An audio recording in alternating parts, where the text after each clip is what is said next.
ቦርጫችሁ በ10 ቀን እንዴት ማጥፋት እንዳለባችሁ አስረዳችኋለሁ። ስቴፕ ባይ ስቴፕ በተከታተሉኝ። ሁላችሁም ሙሉውን ሳታዩ የትም ቦታ እንዳትሄዱ እና ደግሞ ውዶችዬ እያያችሁ ለምን ታልፋላችሁ? ለምን አይታችሁ ከጨረሳችሁ በኋላ ለምንድነው ላይክ የማታደርጉት? ይሄ የኔ ጥያቄ ነው ማለት ነው። ለምን ላይክ አታደርጉም?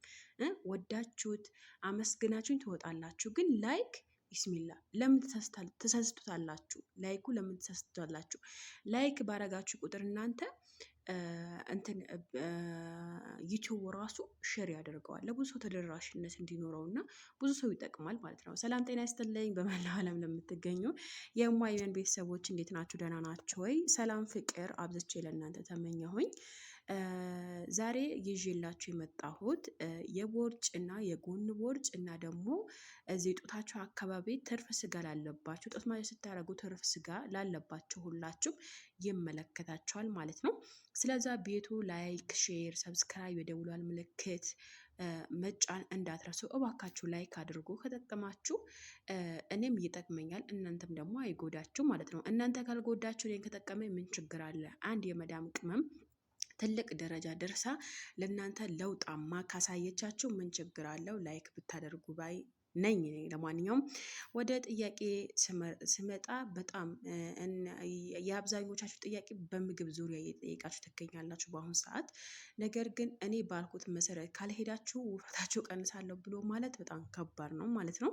ስለዛ እኔ እዚህ ጋር አሁን የማንተከትከው ነገር ስቴፕ ስቴፕ በነገራችኋለሁ እና ደግሞ እዚህ ጡት ማጃ ምናምን ስታደርጉ እንደ ትርፍ ስጋ የሚወጣባችሁ ከኋላችሁ ለቦርጭ እና ደግሞ የጎን ቦርጭ እና ደግሞ ጡታችሁ አካባቢ ትርፍ ስጋ ላለባችሁ ሁላችሁ በእርግጠኝነት እንደሚቀንስላችሁ 100%። ግን ሽንት ቤት መራሯጥ ከፈለጋችሁ ነው። ሽንት ቤት በጣም ያሯሩጣል። ደቂቃም አትቆዩም ማለት ነው። ሽንት ቤት ማለት ነው እና በጣም ሽንት በሽንት ነው የሚያደርጋችሁ ማለት ነው። ለማንኛውም ወደ አሰራሩ ሲሄድላችሁ እዚህ ጋር ምን አለ ይመስላችሁ? አንድ ትልቅ ኩባያ ውሃ አለኝ። ወረቅ ጋር ታውቁታላችሁ። ያው ወረቅ ጋር አለኝ፣ ቅርንፉድ አለኝ፣ ግርፋ አለኝ፣ ሎሚ አለኝ። እንደዚህ ቆራርጬ ከቆራረጡት በኋላ እንደዚህ አንተከትከዋለሁ ማለት ነው። ነገር ግን እዚህ ጋር ውዶችዬ ሎሚው እንዳታበዙ፣ ደም ማነስ ላለበት ሰው እና ደግሞ ጊፍት ካለባችሁ ኦኬ፣ ግን ደም ማነስ ላለባችሁ አይሆንም ማለት ነው። ምክንያቱም ደም ማነስ ስላችሁ ደም ማነስና ደም ብዛት አትለዩም መሰለኝ እና ትላንትናውን በሰራሁት ቪዲዮ ደም ማነስ ያለበት ሰው ይቻላል እያልሽ እኮ ነው አለችኝ። ደም ማነስ ያለበት ሰው አይቻልም፣ ደም ብዛት ያለበት ሰው ነው ያልኩት እኔ ማለት ነው። እና በደንብ አዳምጡ። መጀመሪያ ላይ ምንም አይነት ነገር ሳትጽፉ ምንም አይነት ነገር ሳታደርጉ ምለው ነገር አዳምጡ ማለት ነው። እዚህ ጋር አንዴ ልድገምላችሁ። 5 ቅርንፉድ፣ ወረቅ ጋር፣ ሎሚ፣ ቀረፋ፣ ውሃ አድርጋችሁ እንደዚህ ለ10 ደቂቃ ብቻ ነው የምታተከትኩት። እሱ ከቻላችሁ ጠዋት ብትጠጡት በባዶ ሆዳችሁ እጅግ በጣም አሪፍ ነው ማለት ነው። እና ደግሞ ምግብ ከበላችሁ በኋላ እባካችሁ ምግብ ከበላችሁ በኋላ ይሄ ዘይት ያለበት ነገር ወይም ደግሞ በርገር ነገር ወይም ደግሞ ክቡዝ ከበላችሁ ወይም ደግሞ ዳቦ ምናምን ከበላችሁ በኋላ የምታደርጉት ነገር ትንሽ ሎሚ ጠብ አድርጋችሁ የፈላ ውሃ አድርጋችሁበት መጠጣት እንዳትረሱ ማለት ነው። ያቀልጠዋል፣ በዛም ልክ ያቀልጠዋል ምግቡ ማለት ነው። እና እናንተ ዝም ብላችሁ እየወተፋችሁ አልቀነስኩኝም፣ ዝም ብላችሁ ኬኩንም ሀላውያውንም በጣም እየበላችሁ አልቀነስኩም ብሎ ማለት በጣም ከባድ ነው። ያ ስለሆነ እኔ እዚህ ጋር የማብራራላችሁ ታውቃላችሁ፣ ቲክታኬ ለ3 ቀን እንትን ብሎ አግዶኛል ማለት ነው። ኢንሻአላህ ዛሬ ማታ ይከፍታል ብዬ ተስፋ አደርጋለሁ። እና ውዶችዬ መሆን ያለበት ነገር መሆን የሌለበት ነገር አለመሆን ነው።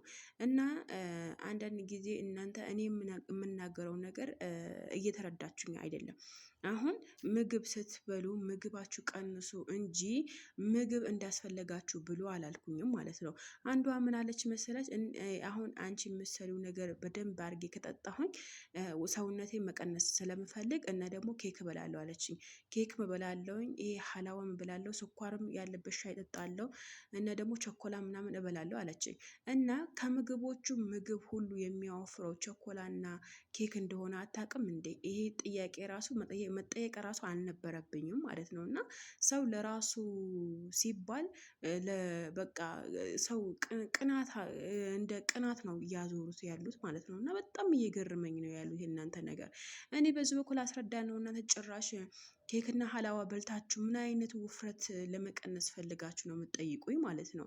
እስኪ ማንኛውም ዶክተር ጋር ሂዱ፣ ምን መብላት እንዳለባችሁ ምን መመገብ እንዳለባችሁ ስቴፕ ባይ ስቴፕ ይነግራችኋል እነሱ ማለት ነው። ለምን ሰውን ታዳርቃላችሁ? አንደኛ። ሁለተኛ ነገር ደግሞ እኔ እዚህ ጋር እናንተን እንደዚህ ቪዲዮ ሰርቼ ሳጋራችሁ በእናንተ ምንም አይነት ሳንቲም አልፈለኩም፣ በእናንተ ምንም አይነት ገንዘብ አልፈለኩም። ገብቷችኋል? አሁን ቴሌግራም ላይ ውፍረት ለመቀነስ ብላችሁ ቴሌግራም ላይ ሄዳችሁ ብትጠይቁ ለአንድ የምግብ ስታይል ራሱ ለማውጣት ወላሂ ብር ነው የሚጠይቁት ማለት ነው። ከ2000 እስከ 3000 ነው የሚጠይቁት ብር ምግብ ከራሳችሁ ሆኖ ነገር ግን አሁን የሚያከሳ ምግቦች አሉ። አሁን ፏከ ኮዳር፣ ሰላጣ ነገር፣ ነጭ ሩዝ ምናምን፣ ጥሬ ስጋ ምናምን ምን መመገብ እንዳለባችሁ ስለሚነግሯችሁ ብቻ 3000 4000 5000 2000 ነው የሚከፍሉት ማለት ነው። እኔ እዚህ ጋር ማስረዳችሁ ነገር ትኩረት ሰጣችሁ ካላዳመጣችሁ ለምን እደክማለሁ ታዲያ? እኔ ለምን እደክማለሁኝ? እና ውዶችዬ መመገብ ያለባችሁ ነገር እራሳችሁ ማወቅ አለባችሁ። ከጤና ጋር ራሱ እኮ ብዙ ከውፍረት ጋር ተያይዞ የሚመጣ ብዙ በሽታዎች አሉ። ስኳር በሽታ አለ፣ ግፊት አለ፣ ጉበት አለ፣ ኩላሊት አለ።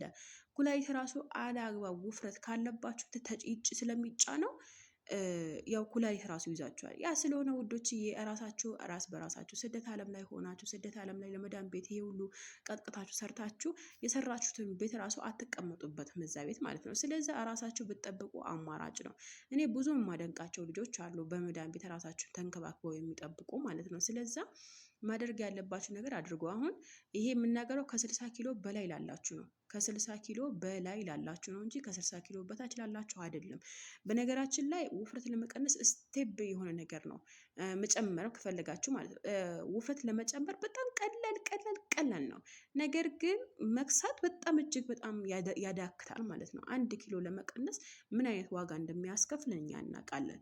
አሁን እኛ መዳን ቤት እስከሆን ድረስ ስፖርት ቤት አንሄድም፣ ስፖርት ቤት ጂም አንገባም።